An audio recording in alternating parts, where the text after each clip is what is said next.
Before Rome ruled the world. Before Greece shaped philosophy. An empire rose from the heart of the East.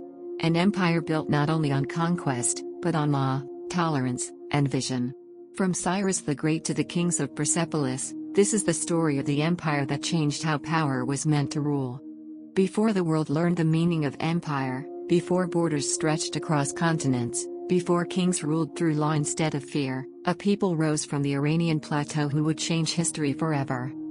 They were not the first to conquer land, but they were the first to understand how to rule it.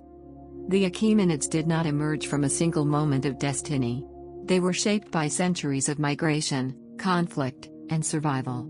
Iranian tribes moved across vast lands, adapting to harsh climates and powerful neighbors.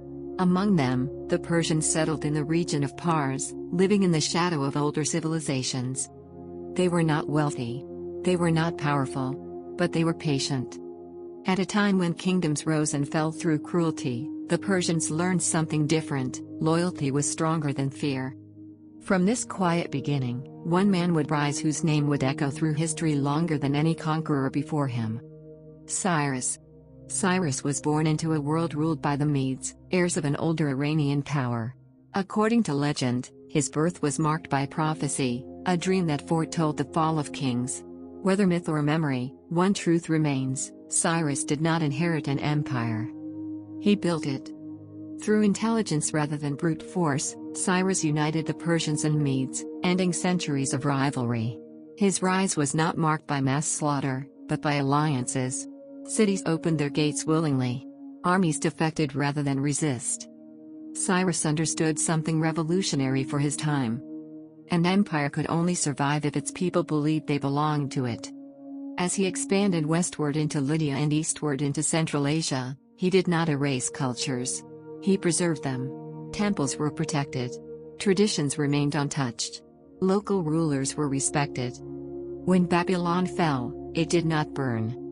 Instead, Cyrus entered the city as a liberator.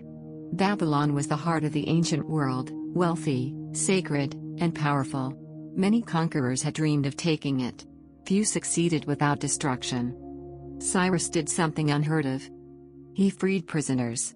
He restored temples. He returned stolen gods to their homes. From this moment emerged one of the most remarkable documents in human history, the Cyrus Cylinder. Written in clay, it proclaimed religious freedom, protection of cultures, and justice under law. It was not democracy. It was not equality. But it was something new. Power with restraint. For this reason, Cyrus was remembered not as a tyrant, but as a king chosen by the gods, even by those he conquered. When Cyrus died, his empire stretched from Anatolia to the borders of India. Yet its strength did not come from fear. It came from trust. After Cyrus came Cambyses, whose conquest of Egypt added ancient prestige to Persian power. Egypt was not destroyed. Its traditions were absorbed. Pharaohs were replaced, but temples stood. Then came Darius. If Cyrus was the soul of the empire, Darius was its architect. Darius reorganized the empire into satrapies, administrative regions governed by officials who answered directly to the king. Power was divided carefully. No single man controlled army, treasury, and law at once. To unite this vast realm, Darius did something radical. He created a standardized system of coinage.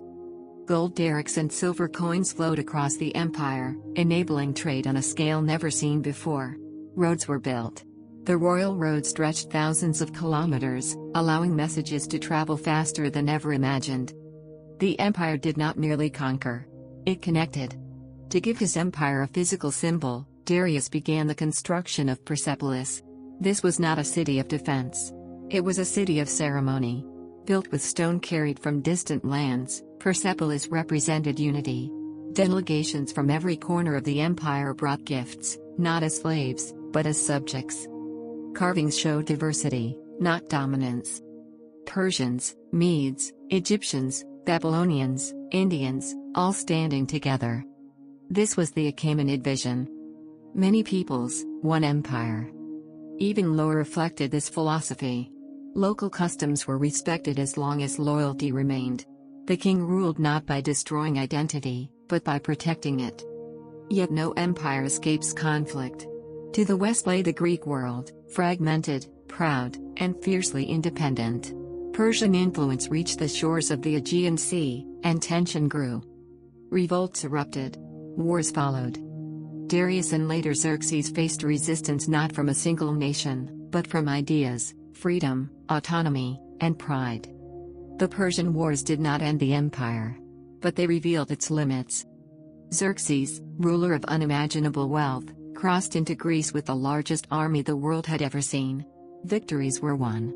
Cities burned. But total domination proved impossible. The Greeks survived. The empire endured. But the dream of endless expansion faded. Despite military setbacks, the Achaemenid Empire remained stable for generations. Its administration, economy, and tolerance kept it alive when other empires collapsed. But greatness breeds envy.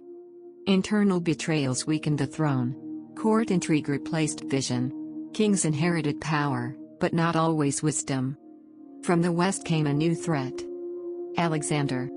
Young, relentless, and ambitious, he marched eastward with speed and fury. Persian armies fought bravely, but unity had fractured. When Persepolis burned, it was not just a city that fell. It was an idea. The fall of the Achaemenids marked the end of an empire, but not its legacy. Their systems lived on. Their ideas shaped Rome. Their vision of rule influenced centuries to come. They taught the world that power could coexist with law. That diversity could strengthen unity. That an empire could rule without erasing identity. From Cyrus to Darius, from Persepolis to the Royal Road, the Achaemenid Empire was not just a chapter in history. It was a blueprint. And its echoes are still felt today.